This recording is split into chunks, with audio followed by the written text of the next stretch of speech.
Paz do Senhor, meus irmãos, todos bem? Amém. Glória a Deus. Vamos ficar de pé para a leitura da palavra? Aí você já sente, já tomou um assento. Abraça quem precisar abraçar aí para se esquentar nessa manhã. Obrigado, Jé. Foi o Marcião? Obrigado, Marcião. Lucas capítulo 22, verso 14. E, chegada a hora, pôs-se à mesa, e com ele os 12 apóstolos. E disse-lhes: desejei muito comer convosco essa Páscoa antes que padeça. Porque vos digo que não a comerei mais até que ela se cumpra no reino de Deus. E, tomando o cálice e havendo dado graças, disse: tomai-o, repartiu entre vós. Porque vos digo que já não beberei do fruto da vide até que venha o reino de Deus. E tomando o pão e havendo dado graças, partiu e deu-lo, dizendo: isto é o meu corpo que por vós é dado, fazei isso em memória de mim. Pai, nós te damos graça por mais uma Santa Ceia, nós te damos graça por mais um dia, por mais um domingo. E nós estamos aqui depois de muitos anos realizando esse rito e cumprindo a tua palavra, de que nós o deveríamos fazer em memória do Senhor. Cá estamos nós, conduza-nos essa noite.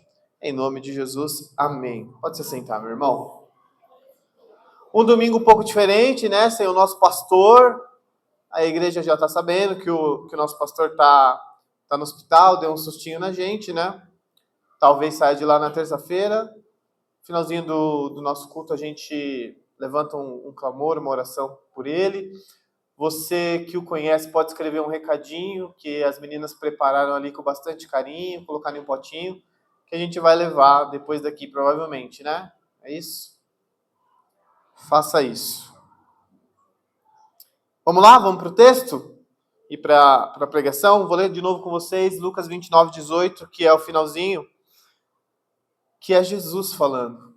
Jesus disse assim: e tomando o pão, deu graças, partindo, e deu-lhe, dizendo: isto é o meu corpo dado em favor de vocês. Ele pegou o pão, partiu, colocou o pão na mão de todo mundo e falou: ó, esse aqui é o meu corpo que é dado em favor de vocês. O meu corpo, representado nesse pão, eu dou a vocês como um sacrifício, para que vocês possam comer desse corpo. E quando vocês comem desse corpo, vocês fazem parte de toda a minha vida, de todo o meu ministério. Então ele se sacrifica para que a gente possa fazer parte com ele de todo o seu ministério. E a vida do crente é esse. Se as pessoas não puderem comer um pedaço da nossa carne, dificilmente elas vão conseguir ter parte conosco. Mas dar um pedaço da nossa carne para que as pessoas comam é um negócio extremamente difícil de cogitar na nossa mente. Mas foi exatamente o que Jesus fez. Ele disse: façam isso em memória de mim. Toda vez que fazemos isso, nós lembramos do sacrifício de Jesus. Mas não apenas da sua morte, mas nós lembramos da sua entrega. E quando ele fala, façam em memória de mim, não é apenas ceiar, é fazer tudo que ele fez, se entregar de forma sacrificial aos nossos amigos e aos nossos inimigos, para que todos possam ter o direito de comer da nossa carne e entrar no reino de Deus. Então vamos à mensagem. Relembrando um pouco a nossa... Quem veio aqui na Páscoa? Quem estava aqui na Páscoa? Quem assistiu a nossa peça? Então vocês vão se identificar rápido. Nossa peça falava um pouco sobre isso. Sobre a memória. A peça chamava a memória, né? Memória, trilha de volta. E a gente já adoraria fazer uma pergunta, né? Se você, às vezes, se sente perdido um pouco, e se essa forma de estar perdido, de forma material na nossa vida, é como se a gente não soubesse muito bem quem a gente é em alguns momentos, né? A gente se sente um pouco longe de quem nós somos, um pouco longe de quem Deus é, um pouco longe do que nós queríamos ser, né? Quando comparamos a nossa vida Imaginamos como nós estaríamos com 30 anos, por exemplo. Eu tenho 33, com cara de 40, mas quando eu tinha 20 eu imaginei como eu estaria quando eu tivesse com 30. Quando eu tinha 15, 16 anos, eu lembro muito bem de estar sentado na porta da viela da igreja, conversando com os meus amigos, falando que aos 22 anos eu estaria andando com uma moto que chamava Suzuki's Hedge. Eu falei, calma, gente, quando eu tiver 22, eu vou estar andando de motão, talvez eu ganhe na loteria, eu acho que eu nem tô mais, não vou estar mais morando aqui no nosso bairro.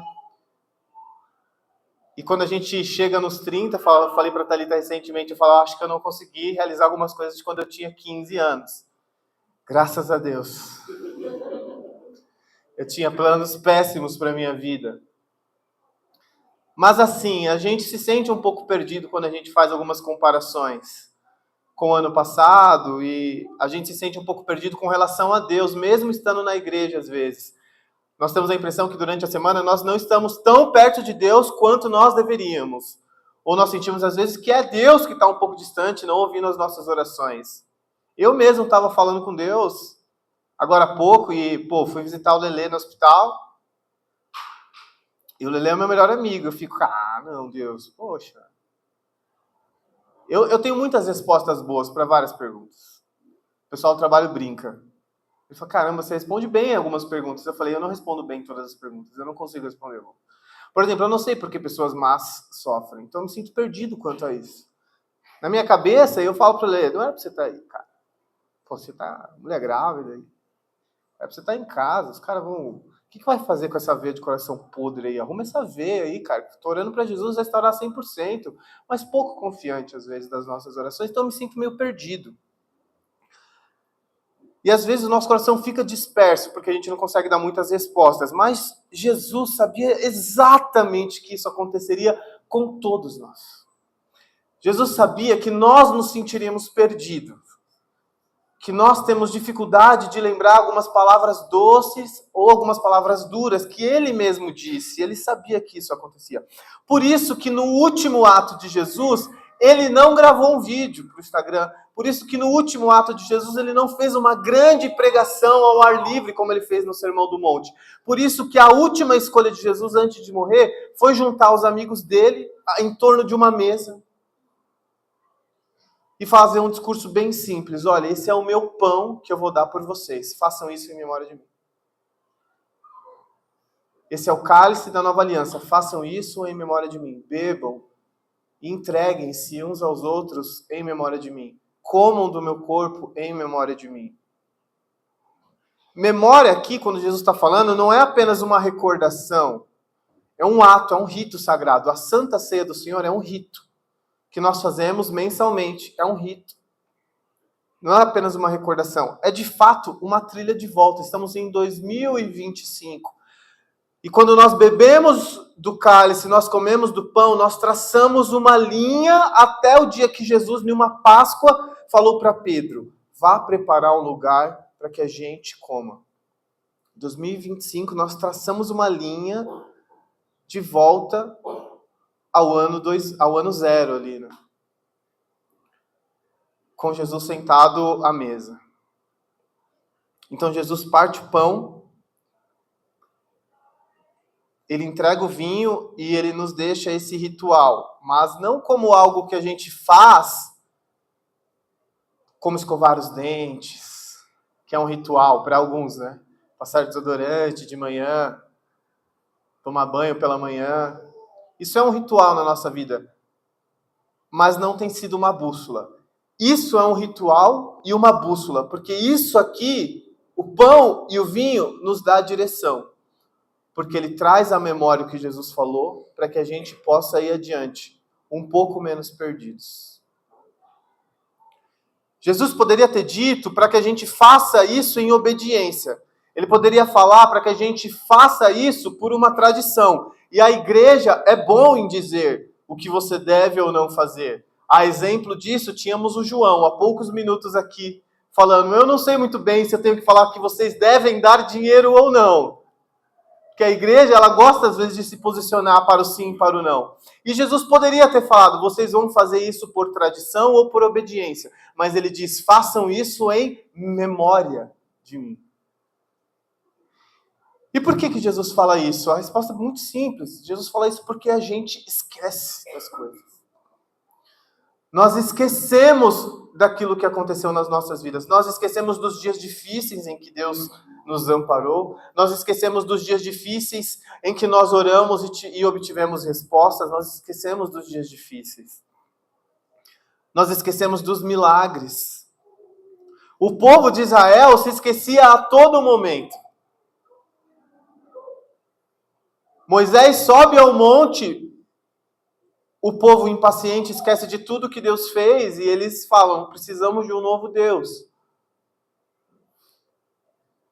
E nós também nos esquecemos muitas vezes daquilo que Deus tem feito. Por isso que Jesus diz, façam isso em memória de mim. Lembrem-se, lembrem-se, lembrem-se. Então a ceia ela é um lembrete dos céus, um lembrete sagrado, um lembrete divino, uma bússola para a nossa vida. Não esqueçam quem eu sou, não esqueçam o que eu fiz por vocês. É Jesus falando para que a gente se lembre quando o mundo parecer mais forte do que o amor, mas o amor é mais forte, mas a gente esquece. Jesus fala, lembre-se de mim quando o pecado parecer gritar mais alto do que a graça, mas o pecado não é mais importante ou maior que a graça. A graça é absoluta e ela foi nos entregue como um presente. Então, memória aqui é uma conexão que Jesus faz comigo e com você. Então, toda vez que você pega desse cálice, você se conecta com essa memória. A foto é bonita, mas a conexão é mais importante. Nós precisamos nos conectar com aquele que falou, fazer isso em memória de mim. Então a gente para tudo uma vez por mês para que a gente possa voltar àquela mesa onde Jesus estava reunido com os seus amigos.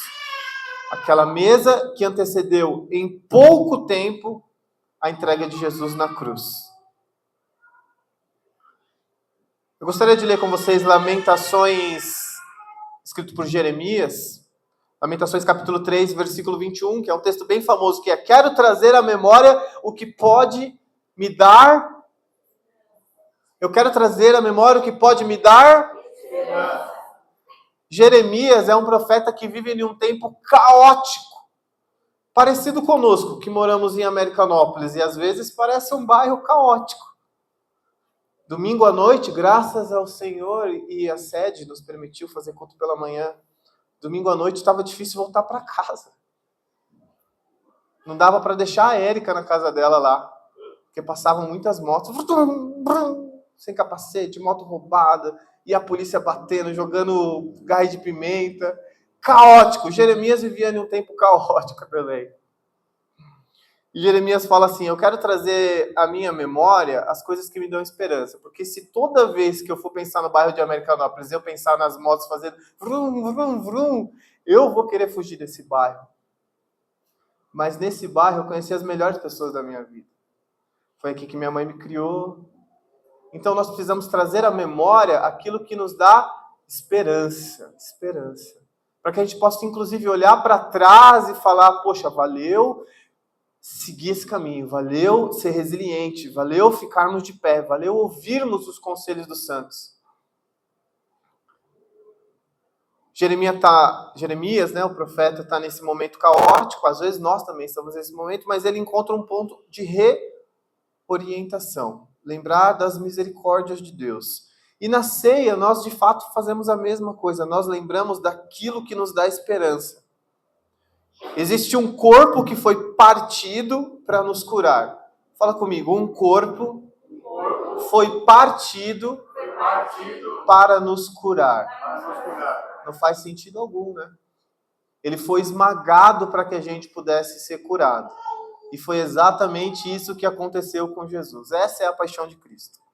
E um sangue foi derramado para nos perdoar. Repita comigo, um sangue foi derramado para me perdoar. Sangue representa vida na Bíblia. E uma vida diferente daquilo que tudo que nós vimos foi derramado em você para te perdoar. E é isso que nós devemos trazer à nossa memória. Quando a gente se sentir disperso, ansioso, frio na fé, a gente precisa lembrar do primeiro passo que nós demos em direção a Jesus e voltarmos para esse passo.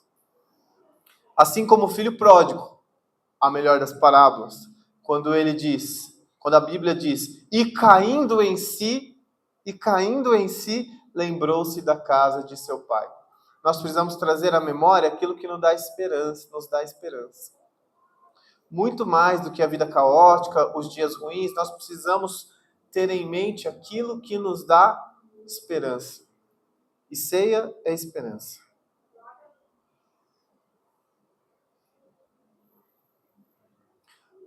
O apóstolo Paulo, em 1 Coríntios, que é o texto que o Ricardo tem de cor, correto, Ricardo? Paulo ensina que quando a gente come do pão e a gente bebe do cálice, a gente anuncia a morte do Senhor até que Ele venha. Então, mais uma prova que isso não é um ritual. Quando nós comemos do pão, nós anunciamos a morte do Senhor até que Ele venha. Isso aqui não é um ritual, é um testemunho. Quando eu como do pão e bebo do vinho, eu testemunho que Jesus morreu e que Ele voltará. Porque Ele disse isso. E isso eu trago à memória para me trazer esperança. Não é um simples ritual, isso aqui é um testemunho. Lembrar-se de Jesus é muito mais que um gesto. Por isso que a igreja ela tem que ser vivida não na superficialidade, na sua profundidade, em tudo que ela pode entregar. Viver essa vida de igreja, de ceia, é um realinhamento de vida com Jesus, com os nossos irmãos, conosco. Fazer em memória de mim significa lembrar do perdão. Fala comigo, lembrar do perdão e perdoar. Lembrar do perdão e perdoar. Porque o sangue foi derramado para que a gente fosse perdoado. Mas não apenas para que a gente fosse perdoado, mas para que a gente possa perdoar. A Bíblia diz que no fim dos tempos o amor de muitos... Aí o pessoal é bom de escatologia na igreja. No fim do tempo o amor de muitos vão se esfriar. Mas a Bíblia também diz que quem muito é perdoado, muito... Quem muito é perdoado, muito... Aí, vocês são bons de escatologia, mas de amor vocês estão meia boca. Quem muito foi perdoado, muito ama, é o que o texto sagrado diz. Quando nós perdoamos alguém, nós damos a possibilidade daquela pessoa amar. Mas como nós temos negado o perdão, nós negamos também ao outro a chance de amar. Então, se você conseguir fazer uma conta de 1 mais 1 na sua cabeça, você vai entender que no fim dos tempos, o amor se esfria porque nós perdoamos menos. Mas a ceia nos lembra que é necessário perdoar, porque nós fomos perdoados. Jesus conta uma parábola de um homem que recebeu perdão, teve a chance de aplicar perdão e não perdoou. No fim dos tempos, o amor se esfria porque nós negamos a chance das pessoas serem perdoadas. Então, nós também negamos a chance delas poderem amar. Porque quem muito é perdoado, muito ama. Eu amo muito a Jesus porque eu sei o quanto Ele me perdoou. E isso até me constrange às vezes. Eu lembro de um amigo que uma vez me escreveu falando, eu fiz tanta coisa errada para você. E eram bobeiras. Mas sabe quando aquele amigo se afasta porque ele fez umas bobeirinhas e você não tá nem aí, mas ele fica... E ele falou, eu já fiz isso, e você me perdoou, cara, te amo muito, obrigado. Eu falei, nossa, que fácil, né? Porque no fim do dia você fez umas bobeirinhas aqui, mas ele se sentia não perdoado. E quando nós liberamos o perdão, nós liberamos a chance da pessoa amar. Para aqueles que entendem o que é perdão, né? Porque às vezes a gente libera perdão para alguém e a pessoa caga na nossa cabeça. Mas nós devemos liberar perdão, para que em algum momento ela tenha a oportunidade de entender o que é ser perdoado e amar. E também perdoar. Nós precisamos lembrar do amor e nós precisamos amar. Nós precisamos lembrar do sacrifício, mas também viver uma vida de sacrifício. Por isso que ele fala, fazer isso em memória de mim. Aí você fala, isso o quê? Comer pão e tomar suco de uva? É isso que Jesus estava pedindo para a gente fazer em memória dele? Comer pão e tomar suco de uva? Que era vinho, né? Mas aqui a gente não pode beber bebida alcoólica na igreja. Nem fora. Fora pode. Mas faz escondido, porque os irmãos vão ficar escandalizados. Com certeza, Jesus não estava falando que para a gente lembrar dele porque a gente come pão e bebe vinho ou suco de uva. Quando ele fala fazer isso em memória de mim, é fazer tudo o que eu fiz por vocês. Eu perdoei vocês, por isso que eu entreguei meu pão. Por isso que eu derramei o meu sangue. Eu vivi uma vida de sacrifício, fazer isso em memória de mim. Trilhem esse caminho de volta. E ele convida para que a gente faça isso junto. Por isso que uma mesa. Ele não chamou cada um no particular para conversar. Ele reuniu uma mesa.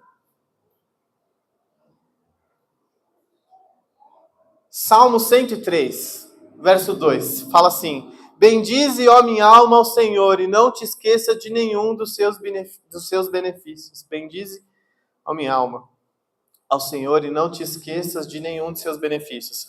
O salmista fala com o coração aqui, como sempre, né? O salmista é bom nisso. E ele fala como quem sabe que o esquecimento é uma tentação constante. Toda vez que nós esquecemos, nós somos tentados. E eu repito, nós somos bons em esquecer. Por isso que no final Jesus reúne uma galera e fala, não esqueçam. Façam isso em memória de mim. Na ceia, a gente volta para esse ponto. Não esqueçam. Não esqueça, meu irmão, que você é amado. Que você é muito amado. Ah, mas essas pessoas não me amam. Jesus te ama muito. Deus te ama muito a ponto de, inclusive, dar o seu próprio filho para provar o seu amor. Para poder te resgatar de você mesmo, das trevas, de um mundo de pecado. Deus te ama. E Ele levanta uma igreja para também te amar. Então não se esqueça, você é amado.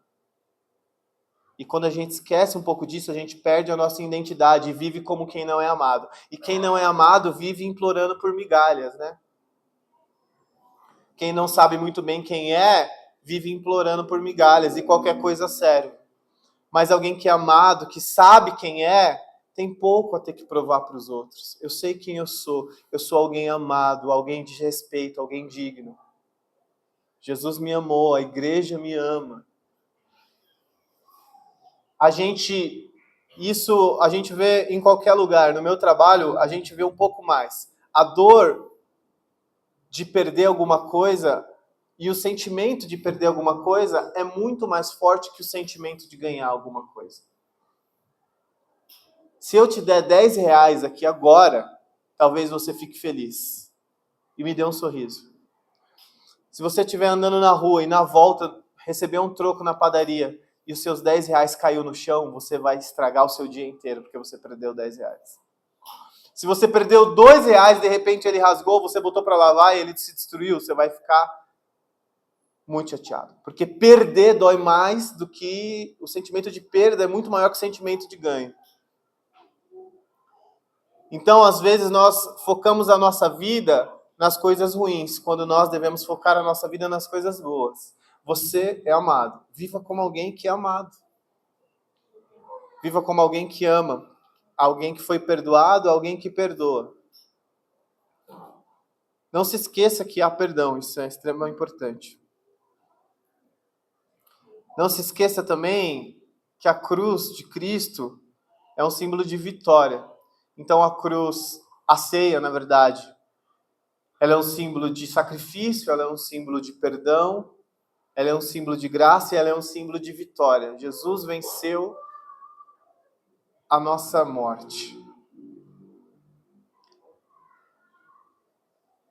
Para todos que perderam, na verdade, para todos que se perderam na pressa da vida, a ceia é um chamado a essa lembrança. E todos nós estamos angustiados, porque a vida é rápida, né? Acorda às 8, dorme às 20, acorda de novo. Às 20 durmo eu, né? Eu sei que os irmãos dormem tarde. Trabalho de novo no outro dia, pressa. Ei, vamos ver de marcar. Nunca dá para marcar, estamos sempre na correria. A gente vê aí de nunca dá. Então, nunca dá. A gente está sempre com pressa. E aí, como está a vida? Na correr? Meu irmão, só tem atleta na igreja, só tem atleta na nossa vida. Tá todo mundo na correria. Eu não sei como a gente ainda está um pouco gordinho, se a gente está sempre na correria. A nossa vida anda bem apressada, mas a ceia é um chamado para que você pare e se lembre. Fazer isso em memória de mim. A ceia também é um convite para todos os que se sentem indignos. E a gente vive esse dilema na nossa vida de forma prática, mesmo que a gente não saiba muito bem como explicar. Às vezes a gente se sente indigno de um relacionamento, indigno de uma bênção. O Lelê sempre trabalhou muito isso comigo. Não se sinta indigno, cara, do que você está ganhando, das coisas que estão acontecendo. E a ceia é um lembrete de que você não é indigno. Você é alguém que recebeu um presente. A ceia é um lembrete de que você recebeu graça. Então estamos todos nós na mesma página, todos lutando contra o pecado. Não existe ninguém melhor que ninguém nessa igreja. Todos somos iguais perante Deus. Mas alguns se sentem mais dignos do que outros. Alguns por humildade, outros por ego. A grande verdade é que a graça nos alcançou. Os dignos, os indignos, os bonitos e os feios. Todos nós fomos alcançados pela cruz de Cristo. Todos nós comemos do mesmo pão e bebemos do mesmo vinho. E para aqueles que têm medo, a ceia é a memória da vitória. Jesus venceu a morte. Você tem possibilidade hoje de vencer a morte. Você tem possibilidade hoje de vencer a angústia no seu coração através da ceia de Jesus. Você tem a possibilidade hoje de tomar posse da vitória. E eu não estou falando da casa própria ou do carro. Eu estou falando da vitória que Jesus conquistou na cruz por você. De te transformar na melhor versão de quem você deveria ser. Ser uma pessoa amável, respeitosa, digna, perdoada e apta a perdoar. A vitória está nas suas mãos. Jesus venceu isso por você. Não tenha medo, porque a nossa vida é uma vida de vitória, meus irmãos. Mas nós precisamos, de fato, tomar posse, como os dizem os mais pentecostais. Toma posse da sua vitória. Fazer isso em memória de mim. Então hoje, quando a gente se aproximar dessa mesa, quando vocês forem servidos do pão e do vinho, lembrem-se de Jesus dizendo, fazei em memória de mim, eu estou convosco todos os dias até a consumação dos séculos. E é isso que nos dá esperança. Não tem um dia que você acorda mal e Jesus não está com você. Não tem um dia em que você pegar chuva e chegar em casa molhado e Jesus não está com você. Não tem um dia em que você vai olhar no seu banco e a conta está negativa e Jesus não está com você. Jesus está com você todos os dias, até que Ele volte. E essa é a nossa grande vitória. Essa é a nossa grande vitória. É nisso que nós nos gloriamos. Não no nosso dinheiro, na nossa beleza, não nas coisas que conquistamos ou nas coisas belas que nós fazemos. Nós nos gloriamos na cruz de Cristo, que foi erguido para que a gente possa amar, ser amado, perdoar, ser perdoado. Essa é a nossa vitória. Então nós vamos ceiar agora, amém? Vamos ceiar? Vamos ceiar com consciência. Não como um ato religioso, nós vamos ceiar como quem está traçando uma linha de retorno até o ano em que Jesus chamou todos os seus discípulos para sentar e falar, façam em memória de mim. Vivam em amor, perdoem, tragam à memória coisas que dão esperança, encham os seus corações, não se esqueçam que vocês não estão sozinhos. E haverá um dia, meus irmãos, e eu anseio muito por esse dia. Isso na minha vida é o papo de mais maluco. Haverá um dia em que a gente não vai mais precisar ceiar aqui como nós estamos ceando. Haverá um dia em que Jesus servirá a ceia para nós. Haverá um dia que ele vai falar, ele não vai precisar mais falar, façam em memória de mim. Vai ter um dia que ele não vai mais precisar. E até esse dia eu tenho a certeza que ele estará comigo e com você. Me lembrando, porque eu esqueço. Diga comigo, eu esqueço. Mas eu preciso lembrar. Essa é a ceia do nosso Senhor Jesus Cristo.